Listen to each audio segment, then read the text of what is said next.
we're about to add unlockable doors to this game, but there's something I'd like to tidy up about the key system first. At the moment, when I collect one key, it's all good. It shows that nice sub-viewport in my canvas layer. And when I collect a second key, it just continues to show that one picture of a key, which is fine. It still all works perfectly. I can open one chest and I lose one key, and I open a second chest, I've lost both of the keys and that key disappears from my viewport layer. So now I can't open the third chest because I only collected two keys. That's all great, but I'm sure you'll agree it would be nicer if we had one image for each of the keys that we'd collected. So to do that, I'm going to go to this sub-viewport layer and unhide it. Then I'm going to turn it into its own scene so that we can instantiate a bunch of copies of it. So to do that, I'm going to right-click on it, save branch as scene, and we already have a scene called key, so I'm going to save this one as key icon.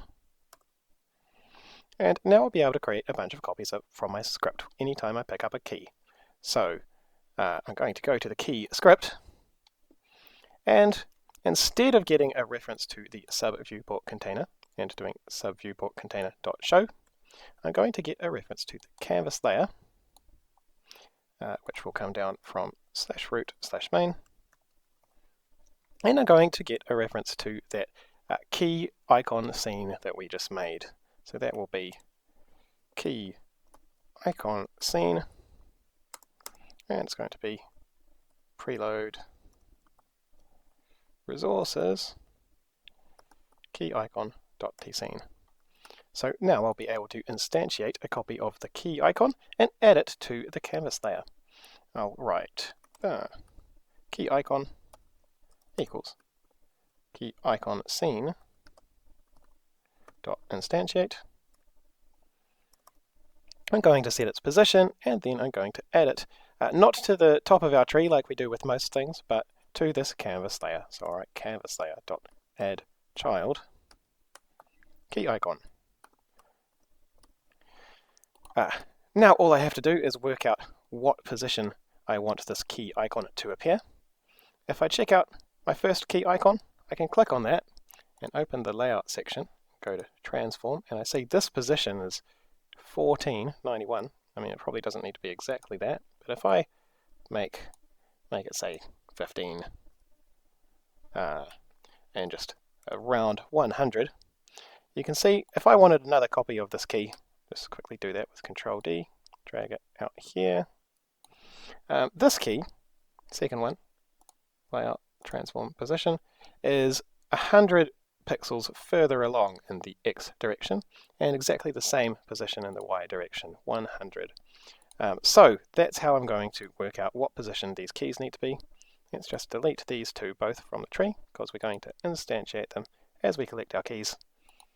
I'm going to go back to the key script, and we're going to set the Y position of all our keys to be exactly the same. Key icon position dot Y is always going to be 100. Now for the X position, key icon dot position dot X,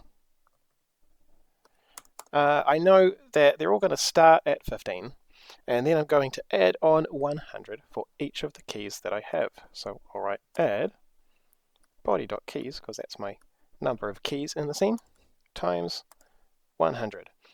And this would be great if we wanted our first key to start at 15 plus 100, but we don't. We want it to start at 15. We want our second key to start at 15 plus 100. So I'm going to take this keys variable and subtract 1 from it. And that should get me the correct position for all of these keys. So we get a nice little row of key icons showing up, one for each key that we have. But right now we're going to run into a bit of a problem when we lose a key, because in the chest script we're trying to hide this sub-viewport container that no longer exists. So I'm going to get rid of these two lines of code that hide our sub-viewport layer. I'm going to get rid of the reference to the sub-viewport layer that we no longer need. And I'm going to need to make a list of all the key icons we've made so that I can delete one every time we lose a key. Now the key script is the wrong place to have this list because the key is going to be deleted, and once the key is deleted I won't have access to that list anymore. And the chest script is also the wrong place to have this list because my key script doesn't have access to the chest script.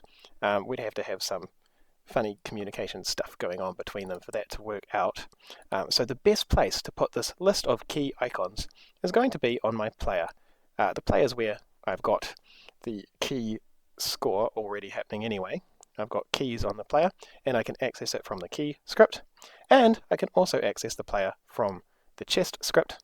So the player script is where I'm going to put this list of key icons. I'm going to go to player.gd, and here with all of the other variables that we've got on player, I'm going to add one more called key icons, and it's going to be a list, which means it uses square brackets, just like Python. Now every time I create a new key icon in my key script, I'll be able to add it to this list. We'll do that now. We've just added the key icon to the canvas layer. We're also going to add it to body.keyicons, that's our list, by doing body.keyicons.append key icon.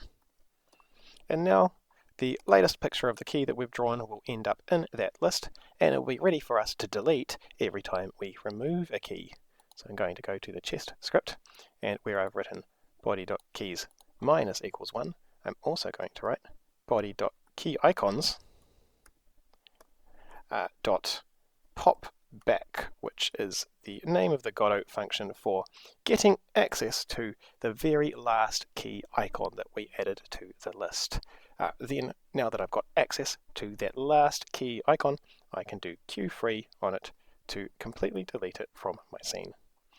So now, every time I create a key, I'm adding to this list of key icons, and every time I remove a key, I'm deleting the very last key icon in that list.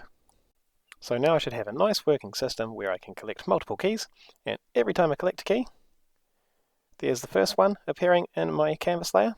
I collect a second key, there's the second one appearing in my canvas layer. When I open the first chest, that key disappears. When I open the second chest, the next key disappears, and I've got no more keys left to open the third chest. That's it for this video.